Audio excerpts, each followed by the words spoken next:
Saya pernah mendengar beberapa ustadz mengatakan kalau suami jarang sholat, sering maksiat, harus ditinggalkan. Masya Allah. Harus cerai maksudnya kan? Karena, dan anak kami sudah 3 orang. Sudah sekolah semua. Kami baru hijrah sekitar lebih kurang 3 tahun. Saya sering menasihati suami, namun susah. Mohon penjelasannya ustadz. Ulama berbeda pendapat tentang orang yang tidak sholat. Sebagian ulama mengatakan muslim yang tidak sholat, meninggalkan sholat dengan sengaja kafir, keluar dari agama Islam. Dan menurut ulama-ulama yang punya pendapat seperti itu, apabila memang suami kita tidak sholat, putus hubungan suami istri. Istri harus keluar, pisah dari suaminya. Ini menurut pendapat ulama yang mengatakan meninggalkan sholat wajib adalah kufur, keluar dari agama Islam. Namun ada pendapat ulama lain, sebagian ulama lain berpendapat, selagi dia masih meyakini wajibnya sholat, maka dia masih terhitung muslim, bukan kafir. Konsekuensinya adalah dia masih muslim, berarti masih suami kita. Bagi ulama yang mengatakan kafir meninggalkan sholat, putus hubungan. Karena satu kafir, satu muslimah. Muslimah tidak boleh menjadi istri bagi seorang yang kafir. Tapi bagi pendapat ini, pendapat yang lebih kuat, wallahu a'lam. Saya pribadi lebih condong pendapat yang kedua, selagi dia masih meyakini sholat itu wajib, dia belum lagi kafir. Berarti kalau dia belum lagi kafir, masih muslim. Berarti Anda masih istri yang sah bagi lelaki muslim. Kalau begitu adanya, apakah saya minta kepadanya untuk bercerai saja? Tak mudah masalah cerai itu. Masalah cerai adalah masalah yang memang harus dipertimbangkan matang-matang. Oleh karena itu masalah perceraian Allah letakkan di lisan suami. Kenapa? Suami lebih pandai, lebih lama, lebih hati-hati dalam mengeluarkan perceraian. Ini tampang-tampang di depan saya ini, kalau diserahkan perceraian ke tangan istrinya, udah lama kena cerai ini. Karena wanita paling sering, paling mudah Nah, salah satu di antara yang bertanya ini, Ustaz, suami saya malah sholat, apakah saya tinggalkan? Gitu kan, pertanyaan tadi kan. Perceraian itu gak gampang, Pak. Dan tak bisa pertanyaan seperti ini, lalu minta fatwa kepada Ustaz, dengar jawaban Ustaz dan amalkan. Gak bisa seceroboh itu untuk bercerai. Kalau Anda, wahai saudaraku atau saudariku yang jelas di sini bicara tentang suaminya, ingin seorang yang memfatwakan kepada Anda yang lebih baik berpisah atau bertahan, itu butuh orang yang mengerti siapa Anda, siapa anak-anak Anda, siapa suami Anda, bagaimana kehidupan Anda, detailnya, baru dia punya wewenang atau punya kecakapan untuk memfatwakan lebih baik bercerai atau lebih baik bertahan dan bersabar. Adapun pertanyaan di atas kertas yang saya bacakan sekian detik tidak bisa untuk mewakili fatwa atau jawaban untuk ambil perceraian, tinggalkan suami atau bertahan dan bersabar, nggak bisa. Kenapa? Dia butuh perhitungan matang. Oleh karena itu, lihat, di dalam agama Islam soal perceraian, Allah mengatakan, baca surat At-Tolak. Di dalam Al-Quran ada surat At-Tolak, surat perceraian.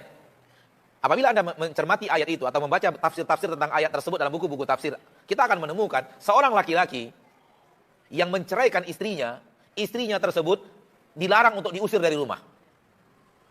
Tetap di rumahnya, di rumah si suami itu, sampai habis masa iddah.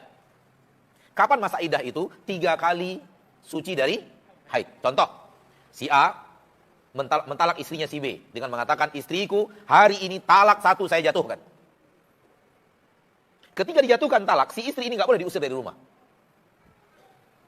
Si istri ini tetap harus di rumah suaminya sampai selesai masa iddah.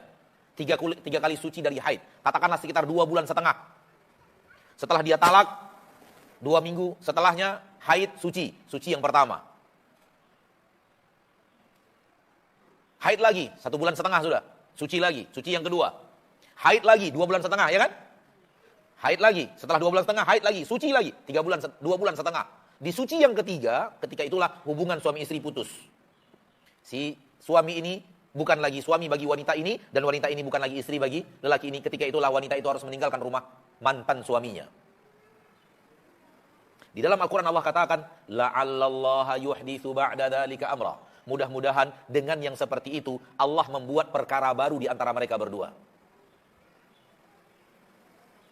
Tafsirannya adalah, setelah suami mikir-mikir isi saya ini dicerai apa enggak ya, dicerai apa ya enggak, dipertimbangkan cerai enggak, dicerai enggak, cerainya begini, kalau enggak dicerai begini, manfaat mudaratnya begini, sepertinya yang terbaik adalah dicerai, diputuskan oleh suami cerai. Diberikan oleh Allah waktu selama masa iddah untuk menimbang-nimbang keputusan cerai itu betul atau tidak. Itulah masa yang dikatakan oleh Allah di dalam Al-Quran masa iddah, di mana istri tetap tinggal di rumah suaminya.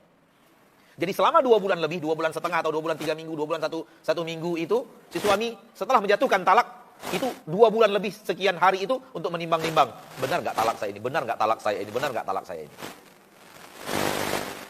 Kenapa? Kalau dia azam, kuat untuk menceraikan, dia tetap tidak menyetubuhi istrinya sampai habis masa iddah. Yang salah kan banyak kelakuan kita. Begitu marah langsung jatuh talak, besoknya sudah nyesal. Begitu marah jatuh talak, begitu talak istri dari rumah. Ini kesalahan dalam menjalankan syariat. Di dalam agama Allah tidak seperti itu. Sudahlah dipikir matang-matang, maslahat mudarat, datangkan orang-orang yang akan menjadi hakim di antara kita dan istri kita, datangkan dari keluarga kita, datangkan dari keluarga dia, mereka bermusyawarah cari jalan terbaik. Ternyata belum bisa juga, baru dijatuhkan talak. Setelah jatuhkan talak ada 2 bulan lebih suami untuk menimbang-nimbang benar atau tidak keputusan saya ini. La'allallaha yuhditsu ba'da dzalika amra, mudah-mudahan Allah mendatangkan perkara baru di waktu-waktu itu. Mungkin si suami setelah 1 bulan mencerai istrinya itu, mulai dia makin lama istrinya kok dilihat makin patuh, makin cantik gitu kan. Nyesal dia, wah, salah kayaknya keputusan cerai ini. Kata pada saat itu dirujuklah kembali. Istriku, keputusan abang kayaknya kurang pas. Abang rujuk kembali, saya rujuk dirimu. Datangkan saksi bahwa kita telah merujuk istri kita, dan kalau seperti itu tidak perlu akad nikah baru. Cukup datangkan saksi bahwa kita telah menjatuhkan talak dan kita rujuk. Terjadi talak yang pertama, terjadi rujuk yang pertama. Hal yang sama terjadi pada saat talak yang kedua dijatuhkan dan rujuk yang kedua terjadi. Namun kalau terjadi talak yang ketiga, di hari di mana kita menjatuhkan talak, istri harus keluar dari rumah. Karena talak yang ketiga benar-benar putus hubungan suami istri. Di saat kita menjatuhkan talak yang ketiga, istri harus keluar dari rumah. Kalau itu rumah suami. Kalau itu rumah istri, yang menjatuhkan talak keluar dari rumah. Iya, begitu peraturan syariat. Ya. Jadi, saya ingin mengatakan begini, tidak segampang ini bicara talak itu. Hanya dengan pertanyaan beberapa baris dan beberapa detik saya bacakan, saya bisa memberikan pendapat, lebih baik bercerai, lebih baik tidak semudah itu. Urusan di antara hal yang paling pelik di dunia ini urusan rumah tangga. Sehingga lelaki yang sabar di rumah tangganya, baik kepada keluarganya, dianggap oleh Nabi lelaki paling sukses. Khairukum li ahlihi wa ana khairukum li ahli, kata Nabi. Sebaik-baik kalian ini wahai kaum laki-laki, yang paling baik di antara kalian adalah yang paling baik kepada keluarganya. Dan saya adalah laki yang paling baik dari kalian semua kepada keluarga saya. Jadi kesuksesan laki-laki dalam kacamata syariat bukan sukses menjadi pemimpin, bukan sukses menjadi saudagar kaya, bukan sukses menjadi konglomerat, bukan sukses menjadi seorang pejabat ternama. Enggak, itu bukan kesuksesan dalam pandangan syariat. Walau sukses dalam pandangan mata manusia duniawi. Tapi sukses dalam agama Allah adalah menjadi suami terbaik untuk istrinya, menjadi ayah terbaik untuk anak-anaknya. Khairukum li ahlihi. Sebaik-baik kalian adalah yang terbaik kepada keluarganya. Wa ana khairukum, dan saya yang terbaik dari kalian semua. Maka orang yang berhubungan dengan masalah terpelik yaitu keluarga, mampu menjadi yang terbaik, dia adalah laki yang terbaik dalam agama Islam. Wallahu ta'ala alam.